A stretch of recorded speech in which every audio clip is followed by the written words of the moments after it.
Welcome to the Burgundy and Gold Knuckleheads podcast. As always, you know who's riding shotgun. It's my main man, Reggie. What's going on, Reg? Main man Reggie reporting for duty. Yeah. We're not as lively and cheerful on this one. Uh,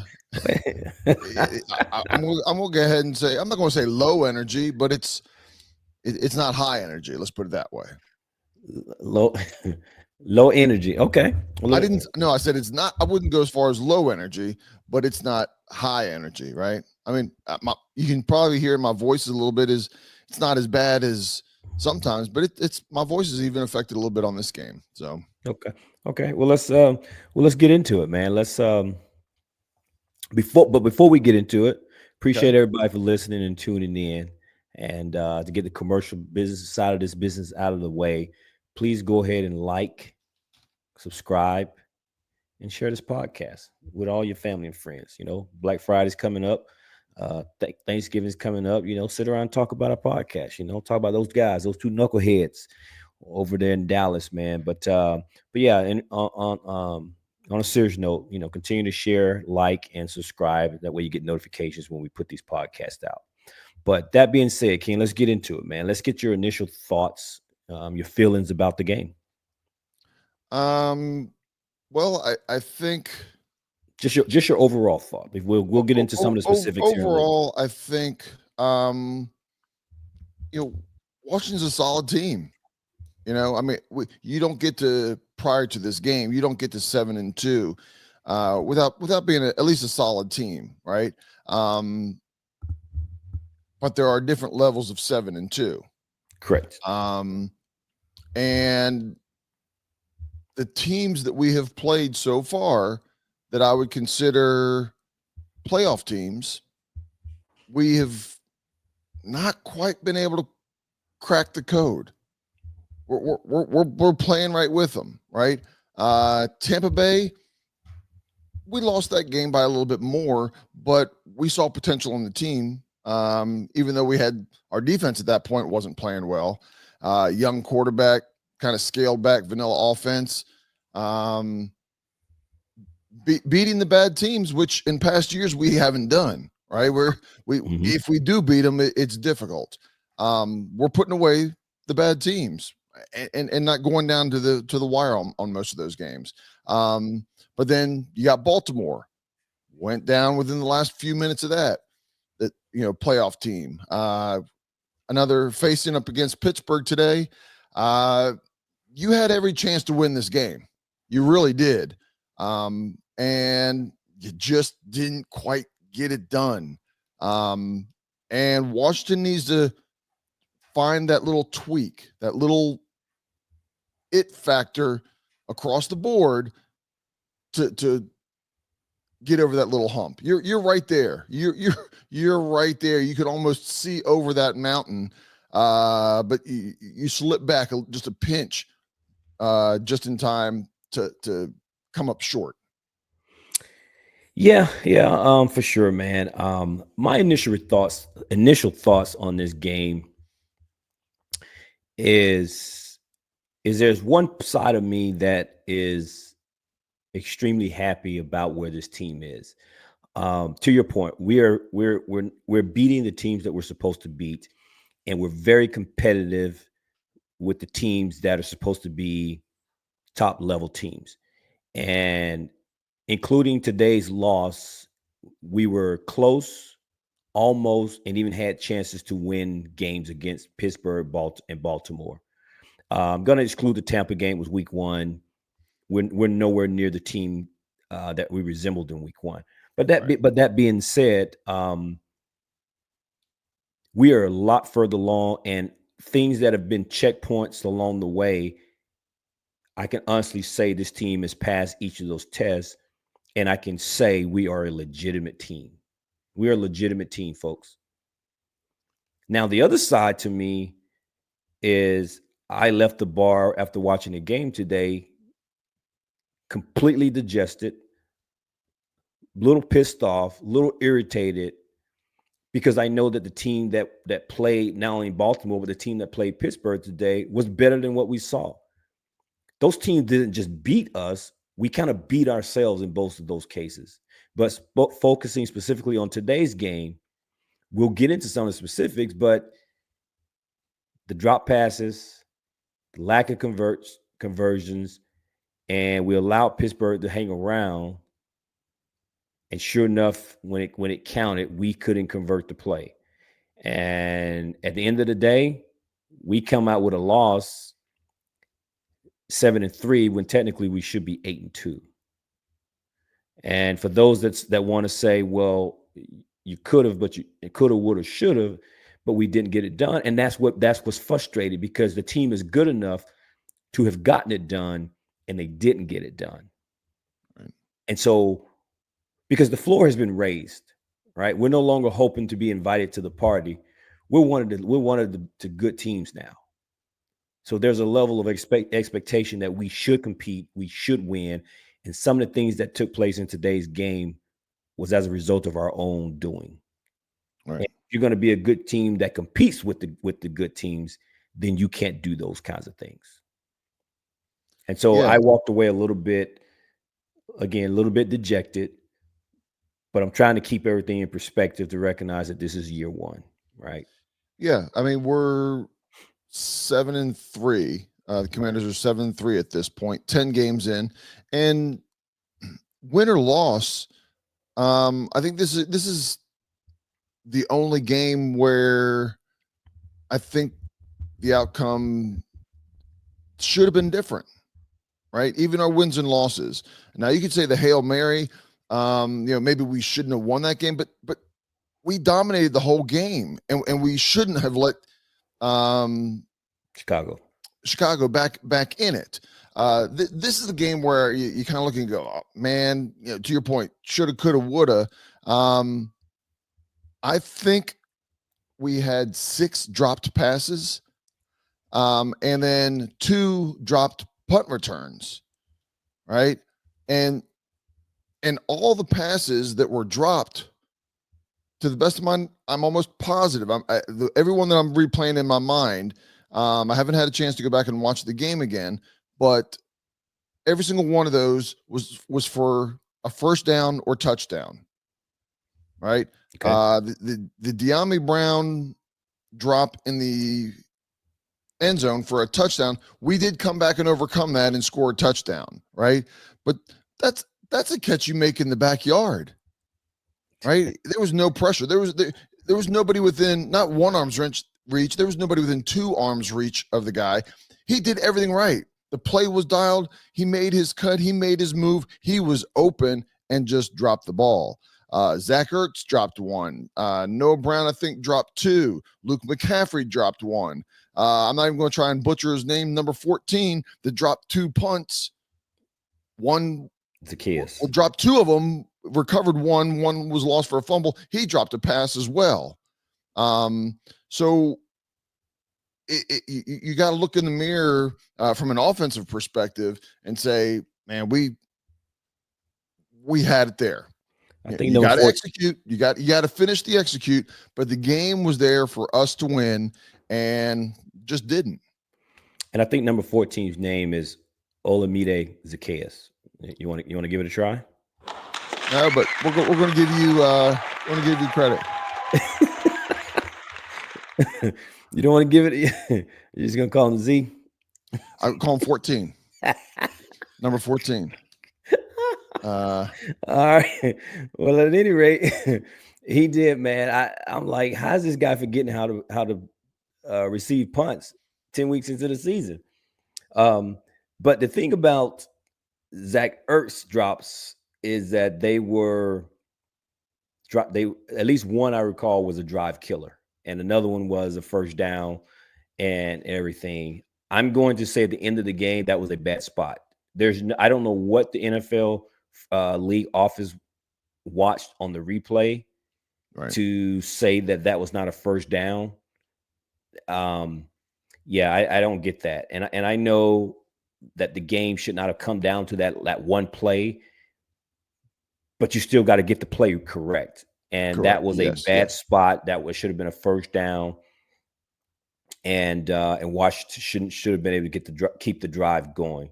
We Well, do know even on that spot, I mean, the ball should have been somewhere. The first down marker, not the imaginary line, but the marker was at the 49-yard line. Whatever it was, it was just short of the line. So I think it was 39, 49, whatever it was. But the ball should have been right there.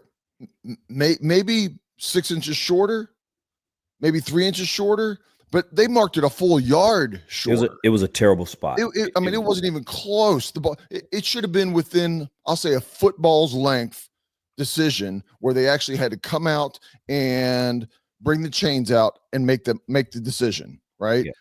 Even if they didn't give us the first, to not even be able to spot the ball and bring the chains out was ridiculous. Yeah. And the fact that they reviewed that and still wound up with a terrible spot was mind-boggling to me. But yet we still had a chance, Ken. We still had a chance. Pittsburgh gets the ball back. Washington essentially was forcing a 3 and out. Right. And it came down to a 4th and 1. We talked about it. We all said, what should we do? Some people said they should punt it. Some people said they should go for it. Based on Pittsburgh's reaction to the final play of the game, because that was a strange and weird way to end the game. And look, I understand that Johnny Newton's a rookie, and it's probably going to be deemed a rookie mistake. But there's enough veteran players, veteran coaches on this team. And if for 1 second you thought that they might be trying to draw you off sides, then it was imperative upon coaches and players to say, whatever you do, be ready to fire off the ball, but don't jump. And he eager to go, and he fired off that ball. Game over. And Yeah. I'm not giving him a pass on this. I mean, I know No, he will learn. They set him up too, right? I know he will learn from this. It's a hard lesson for him to learn. I know he feels bad about it. But where was all of the coaches and veteran leadership that said, don't jump? They're going to probably try to draw you off sides here. Yep. And so I can't give him a pass on. I'm sorry. But at the end of the day, it was the final play, and it was what ultimately cost us the game. It wasn't the game killer, but it certainly ended the game. Right. And that's what's going to stand out here. But clearly, based on Pittsburgh's reaction, they were trying to draw Washington offside, and if it didn't work, they were probably going to punt the ball, take the penalty, and probably punt the ball. Yep. Okay. Well, they never had to punt the ball. They never had to punt the ball because my man Johnny Newton, eager to go, young rookie, young stud, going to try to make a play, man, and I can commend him for it. But you still got to be disciplined. Dan Quinn talks about it all the time. There's certain things that you can control, and those pre-snap penalties will hurt you, and it cost us the game today. Yeah. And but again, to be 7-3, if you told me before the season that after 10 games we'd be 7-3, I would have took that all day, every day. Right. So I have to kind of look at it that way, man, and just be satisfied that we're a good team, we're a competitive team, and that they'll watch this one because there's a quick turnaround for the game on Thursday. So yeah, I mean, it was a good game, right? If you didn't have a vested interest in either side of this, you could easily watch this game and enjoy it, right? There was points where all of a sudden a team kind of got going and got a little bit of a drive going, but nothing was easy. And then there was some great defensive plays. They would stop Washington 2 or 3 times, maybe even 3 and out, like 3 times in a row, and then we'd go score a touchdown on a drive, right? And then Pittsburgh would turn around and do the same thing.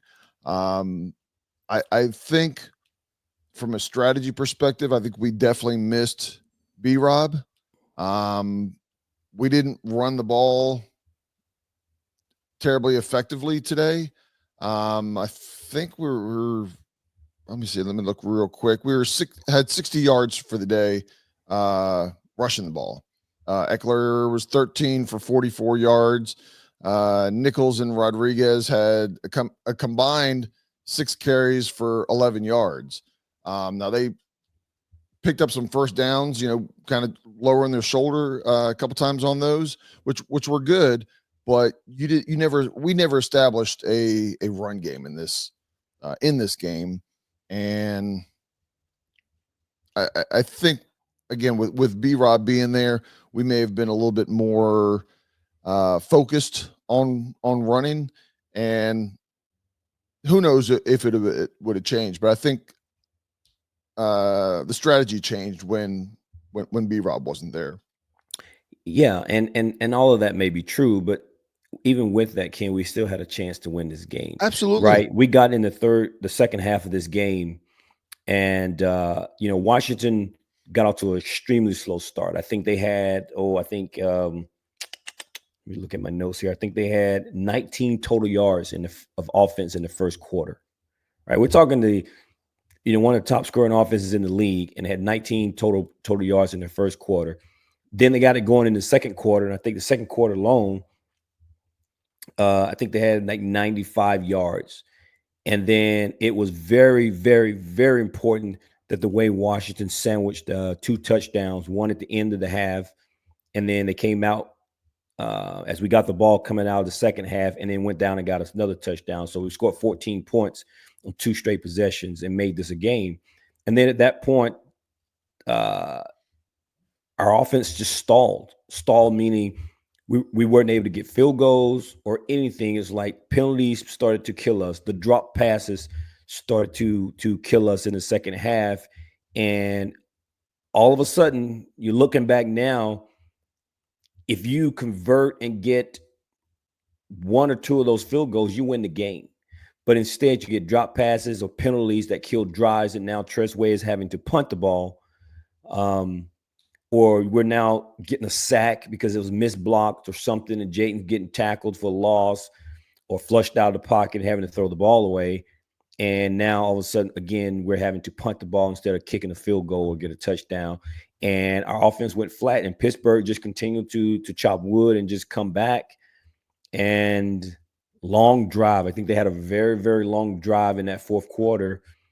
And we that one drive where they drove down and was about to score, and Quan Martin forced a fumble. Jeremy Chin recovers the fumble, and Washington essentially does a 3 and out. Maybe they got 4 plays or something. I don't remember, but it wasn't very much. Yeah, it was 3 and out. But these were all opportunities where you could have extended and got some points on the board, even if it was a field goal. But yet we just kept giving the ball back to Pittsburgh, and Pittsburgh eventually started converting to the point where they scored and took the lead. And then we know the rest, what happened the rest of the way, where they take the lead and how we ultimately ended the game. And it's just frustrating, man, because again, the offense was efficient enough to where we should have been able to get some additional points on the board, and could have been able to put this game away. And this sounds awfully familiar to the Baltimore game, the New York Giants game, where we had opportunities, or Chicago game where we just let these teams stick around, and then you need a Hail Mary or hoping to get the ball back with a minute or something to go in the game to try to win. But again, we have to remind ourselves, right? It's a young team. We're learning what it's like to win and be a good team, and to play good, tough opponents week in and week out. But yeah, I can't help to say, man, but this was one that I think we let get away. Yeah. And whether we scored or not on our drives, I'll go down and this tends not to be a way of succeeding in the NFL. Number of plays per drive. Again, this is whether we punted or whether we scored. It was 3 plays, 3 plays, 3 plays, 3 plays, 6 plays, then 15. Nice drive there. 5 plays, 3, 7, 4, 3, 6. Right. So we only hit double digit plays. I'll say over 8 plays, which is normally, a nice drive is 8 to 12 plays, depending on, how big of plays are in that. We only went over 8 plays one time. And that's not what we've been doing this year, Yeah. right? That's not how this offense is built. So, they did win the time of possession. That was 36 minutes to 24 minutes. And again, when you're doing 3 plays, even if you score, you go 3 plays, and on our, I think one of our turnover for a field goal, I think, was 3 plays and a field goal, and your Well, defense is right back on the field, right? So come fourth quarter, when they're driving all the way down, even though they fumbled it, that was to your point, that was a 7-minute drive. Then that starts wearing you out, and you're worn out, and not only physically but mentally. And then what do? You jump because you're so ready. I'm tired. I got to make this one play. I got to make this one play, and then that's, you make a mistake. So yeah. Man,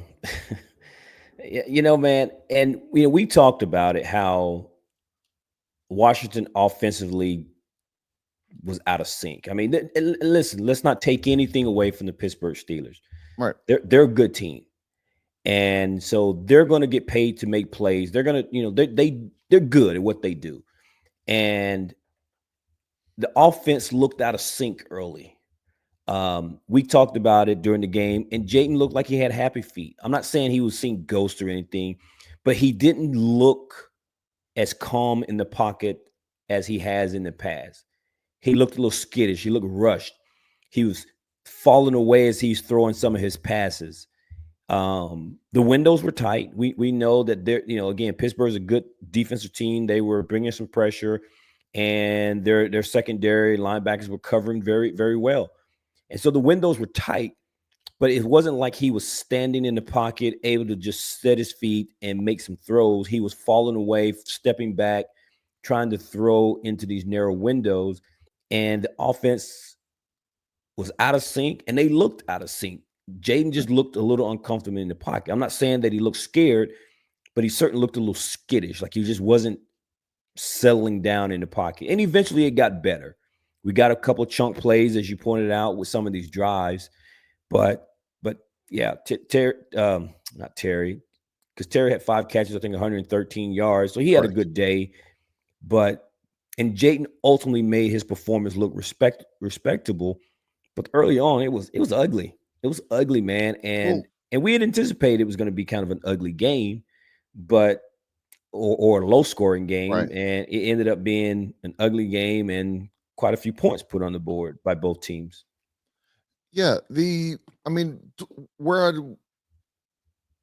I give Pittsburgh defense credit is they contained him, right? He didn't take off running. He had to do pretty much all of his work from the pocket. Even just being able to roll out, and maybe in hindsight, if Kingsbury should have maybe once or twice had a rolling pocket, a moving pocket, because how we've talked about containing runners in the past, and Washington has done a pretty good job this year of not letting the running quarterbacks kill us. The Steelers did an excellent job of that today, right? Jaden didn't take off and wasn't picking up first downs, wasn't picking up chunk yards here or there. He had 3 carries for 5 yards. Yeah, that was total. Yeah. And I don't remember all 3 of them. I remember one of them. Actually, I remember 2 of them. But he wasn't looking to run, right? Which I found interesting, by the way. And again, I don't know what they were doing. And a lot of the stuff that he does is reading the defense, right? It's a run option, and he sees a linebacker sitting right there. He's just going to hand the ball off. Yeah. And we talked about this. We knew that the Steelers would give him some new looks. do some things to make it more challenging on him compared to other defenses. But you know what? They kept him from killing us with his legs, and then the receivers didn't step up and catch the ball. Yeah, because a Again, couple you times talk he he five, he, five he or six drops in a game. Two drops in a game can kill you. Five or six drops and two punts is ridiculous. It is something that it's hard to overcome in a tight game. well, we know there was the one time where I think twice where Jayton got pressure in the pocket. He was able to get out of harm's way, escape the pressure, rolls out, and makes a hell of a throw down the sideline. It's McCaff- completed. McCaffrey was McCaffrey one of was them. one, Yep. and I think either Terry or Noah Brown was the other. And neither time it counted due to penalty. Yeah.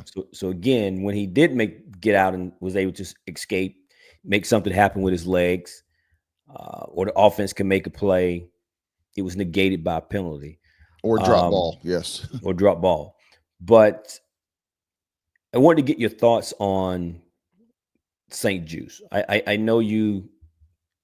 If it was up to you, you'd already cut Emmanuel Forbes. Correct. But when it comes to St. Juice, I want to know what your thoughts, good or bad. Um, Benjamin St. Juice, BSJ. I think people think that he's a Commanders fans try to think that he is a shutdown number one corner. He's not, right? And that he moving him to the second to carry the second receiver. I think when Lattimore is playing, you're going to see the entire secondary change, right? Because there's going to be times where Lattimore he's just going to lock somebody down. And I don't mean all game. I mean there's going to be plays where they're going to say you are on their number one receiver for this play.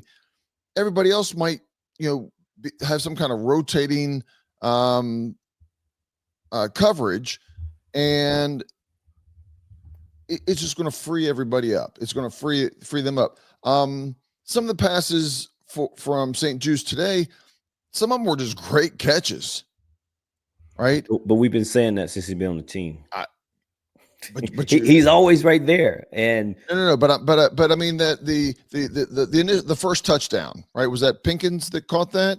That was a great catch. I mean, he was right there, and you know, what about all these catches that Terry makes? Right, Terry makes catches on good cornerbacks. Um, can't Yes, there's room for improvement on St. Juice, but he's just not a number one cornerback.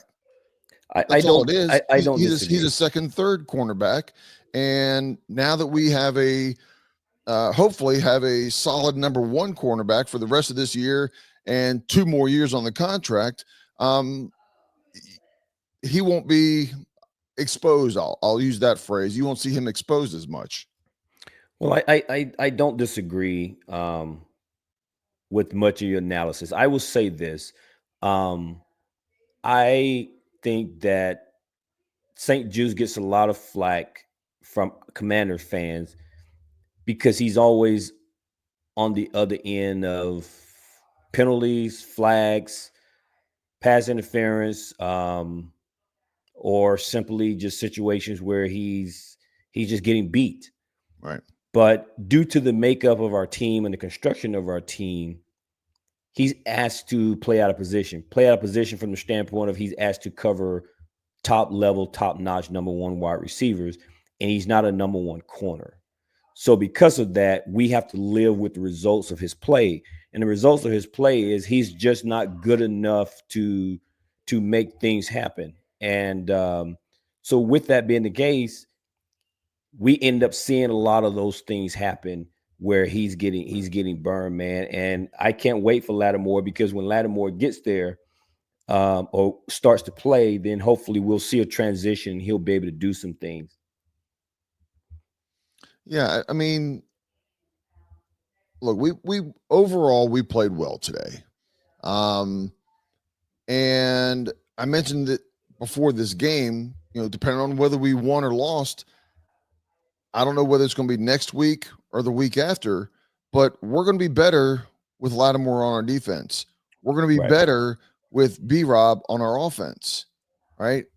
Right. And so what you see today, I think, granted there can be more injuries. There always are in football, but you took two good key pieces, right? Hmm. Lattimore may end up being the best person on the defense.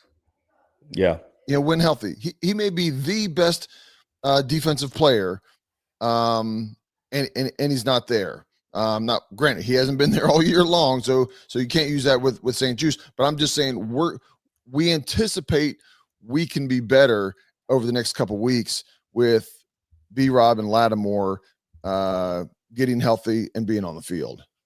Right. No, I don't disagree, man, and I know that's what we're all anticipating and waiting for to happen. And I know the biggest question leading up to Thursday's game is going to be the health and status of Marshawn Lattimore. And so no one knows the extent of his hamstring injury. Well, the organization clearly knows. Us outside of the organizations don't know. And I think most people thought that his injury would just be a situation where, by virtue of being traded, he would magically be healed. But clearly, I think it was a little bit more than just that because he didn't play today. Right. And we could speculate it was he's hurt a little bit more, or they didn't want to just have him come in the building not knowing the playbook or the plays as well, and give him a few more days and he'll be ready for Thursday. Or is it a situation where he doesn't play Thursday and now he basically gets an extra 10 days, if you will, before he's asked to play? And then we play, I think, the following week against the Cowboys. Yeah. So, Well, and then even on top of that, also, I don't know precisely when they made the decision, and how the forecast was it 100% rain? I mean, we knew that the field was wet today, good but if point. they knew there was 100% chance of rain and the field was going to be horrible, well, somebody with a hamstring, you might not want them playing anyway, right? They may have decided, look, it's going to be raining.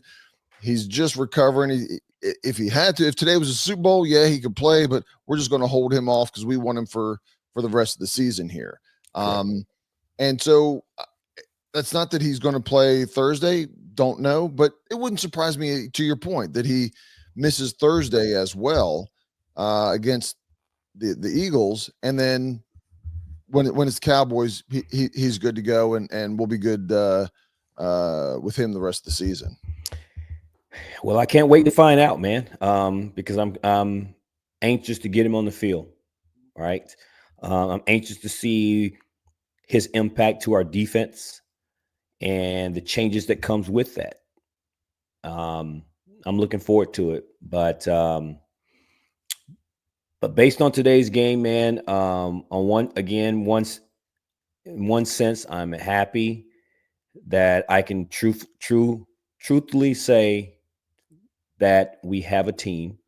We have a good team. We have a legitimate team, Ken. We're no longer pretenders, we're contenders. And we have a chance regardless of who we play. Right. But at the same time, because I feel like we're a true contender now, then we got to get away from the things that beat ourselves. And today was one of those days where we didn't make some plays and it cost us the game. It wasn't that Pittsburgh beat us, we cost ourselves. The drop balls, the penalties, and all those were drive killers, and we couldn't even get in position to kick field goals. And ultimately it was a difference in the game. Right. And Without a that's doubt. and that's the disappointing part here as we now sit at 7-3 as we head into our division game against the hated Philadelphia Eagles. Yeah, everybody feels like they could have done better in this game. I think the defense looks at a few plays. whether you jumped off sides, whether you didn't cover the guy right, whether you missed a tackle, because there were some missed tackles today as well, right? We didn't talk about that. Right. But I think on offense and defense, you can look at this and recognize where you can do better.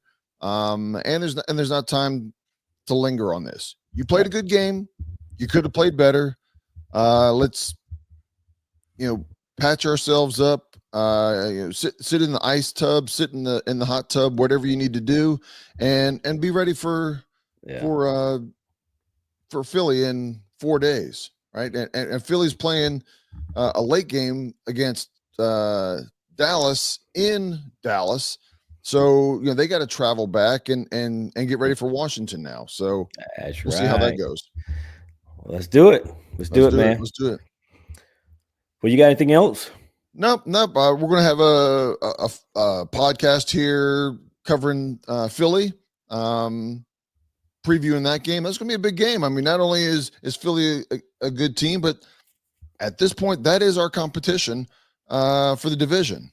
It is. I think both of us make the playoffs at this point. I mean, things can change, but I think both of us make it. But you don't want to make it. You want to win the division. Bold prediction. Right? So Kenny J, time will tell. Prediction. Time will tell. Okay. Well, man. Well, listen. We will get back and preview that game. Talk about the Eagles. Give you our thoughts on it, and just kind of see how things are. But we'll save that for another day. I think that pretty much wraps up our thoughts and comments on the Pittsburgh Steelers. It was an interesting game. A lot of people were tuning in. In fact, after the game, and especially the way it ended, my phone was blowing up after that. So it piqued a lot of interest and got a lot of people's attention. Even in losing effort, people were texting me about that game. Yeah. And but no more victories, man. We still got 3 losses now. So on to Philadelphia. Let's go. Let's get on a couple game winning streak, right? Every time we've lost, we've won 3 or 4 games afterwards. So here's a loss. Let's see if we can win another 3 or 4 at least. We'll start the streak back up against Philadelphia. So let's do it. Till next time, y'all. Peace out. Peace out, knuckleheads.